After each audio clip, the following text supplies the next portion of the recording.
Halo sahabat YouTube, jumpa lagi. Pada video kali ini kita akan mengulas tentang beberapa makhluk astral yang paling sering dijumpai. Yang pertama adalah pocong. Pocong adalah sejenis hantu yang berwujud manusia yang terbungkus kafan. Di Malaysia, hantu semacam ini dikenal pula sebagai hantu bungkus. Pocong juga dikenal sebagai hantu kafan. Pocong adalah hantu yang konon merupakan arwah orang mati yang terperangkap dalam kafan mereka. Menurut mitos yang beredar, jiwa orang yang sudah meninggal akan tinggal di bumi selama 40 hari setelah kematian. Jika ikatan kain kafan tidak dilepaskan setelah 40 hari, tubuh dikatakan melompat keluar dari kubur untuk memperingatkan orang-orang bahwa jiwa mereka perlu dilepaskan. Setelah ikatan dilepaskan, jiwa akan benar-benar meninggalkan bumi. Yang kedua adalah kuntilanak. Kuntilanak bahasa Melayu, Pontianak atau Puntianak, atau sering disingkat Kunti adalah hantu yang dipercaya berasal dari perempuan hamil yang meninggal dunia atau wanita yang meninggal karena melahirkan dan anak tersebut belum sempat lahir keguguran. Nama, Puntianak, merupakan singkatan dari, perempuan mati beranak. 1. Mitos ini mirip dengan mitos hantu Langsuir yang dikenal di Asia Tenggara, terutama di Nusantara. Mitos hantu kuntilanak sejak dahulu juga telah menjadi mitos di Nusantara. Umumnya, kuntilanak digambarkan sebagai wanita cantik berambut panjang dan berbaju panjang warna putih. Dalam cerita rakyat Melayu, sosok kuntilanak digambarkan dalam bentuk wanita cantik dengan punggung berlubang. Kuntilanak digambarkan senang meneror penduduk kampung untuk menuntut balas. Kuntilanak sewaktu muncul pada bulan purnama dan selalu romi testis diiringi harum bunga kemboja.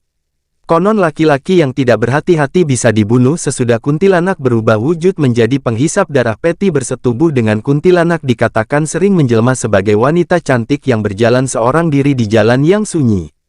Oleh karena itu, cerita ini kemungkinan bertujuan menghindari golongan wanita daripada diganggu oleh pemuda-pemuda yang takut akan kuntilanak ketika berjalan seorang diri di jalan yang sunyi.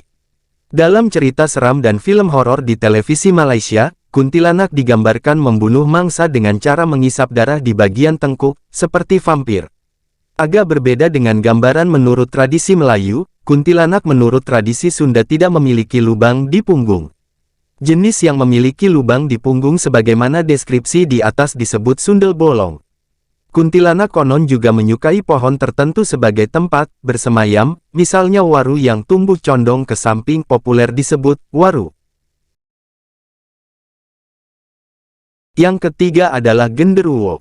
Genderuwo, dalam pengucapan bahasa Jawa, genderuwo adalah mitos Jawa tentang sejenis bangsa jin atau makhluk halus yang berwujud manusia mirip kera yang bertubuh besar dan kekar dengan warna kulit hitam kemerahan, tubuhnya ditutupi rambut lebat yang tumbuh di sekujur tubuh.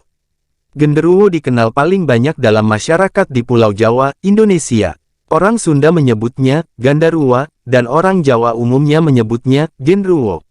Habitat hunian kegemarannya adalah batu berair, bangunan tua, pohon besar yang teduh atau sudut-sudut yang lembab sepi dan gelap. Menurut mitos, pusat domisili makhluk ini dipercaya berada di daerah hutan seperti hutan Jati Cagar Alam Danalaya, Kecamatan Slogohimo, sekitar 60 km di sebelah timur Wonogiri, dan di wilayah Lemah Putih, Purwosari, Girimulyo di Kulon Progo, sekitar 60 km ke barat Yogyakarta, dan juga Gunung Ratu Lamongan. Asal-usul genderuwo dipercaya berasal dari arwah orang yang meninggal secara tidak sempurna, bisa akibat penguburan yang tidak sempurna ataupun kecelakaan sehingga arwah orang tersebut merasa penasaran dan belum mau menerima kematiannya. Genderuwo tidak dapat dilihat oleh orang biasa tetapi pada saat tertentu dia dapat menampakkan dirinya bila merasa terganggu. Dipercaya bahwa tidak semua genderuwo jahat, karena ada pula yang baik dan sikap mereka tergantung bagaimana manusia bersikap, apakah mau berteman atau bermusuhan dengan genderuwo tersebut. Yang keempat adalah Buto Ijo. Buto Ijo adalah sosok siluman raksasa hijau yang terdapat dalam mitologi Jawa. Buto Ijo adalah setan dari golongan raksasa yang sangat ganas memiliki perawakan berwarna hijau di seluruh badannya dan jelas hantu ini bukanlah Hulk juga bukan kolor ijo.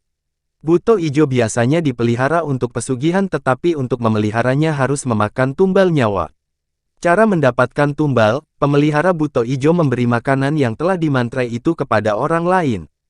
Bagi orang yang menyantap makanan itu akan mati sebagai tumbal. Orang yang memelihara pesugihan buto ijo dapat terlihat dari ciri-ciri sifatnya pelit, menutup diri dari lingkungan masyarakat, tidak memiliki wajah ramah serta salah satu anggota keluarganya mengalami sakit keras, tetapi tak kunjung meninggal dunia. Yang kelima adalah tuyul. Tuyul bahasa Jawa, tuyul dalam mitologi Pulau Jawa dan sekitarnya, adalah makhluk halus berwujud orang kerdil atau anak kecil dengan kepala gundul, yang dipercaya dapat mencuri uang untuk tuannya. Mitos mengenai setan gundul pencuri uang sudah ada sejak tahun 1890-an, namun istilah tuyul baru muncul sekitar tahun 1929 setelah krisis ekonomi depresi besar.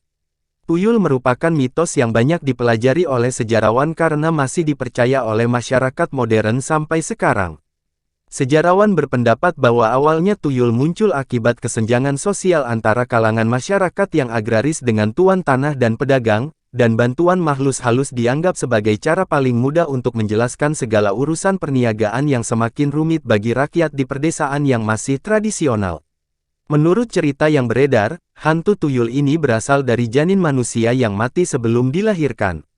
Kejadian tersebut dimanfaatkan oleh pelaku pesugihan yang memanggil sosoknya melalui ritual tertentu.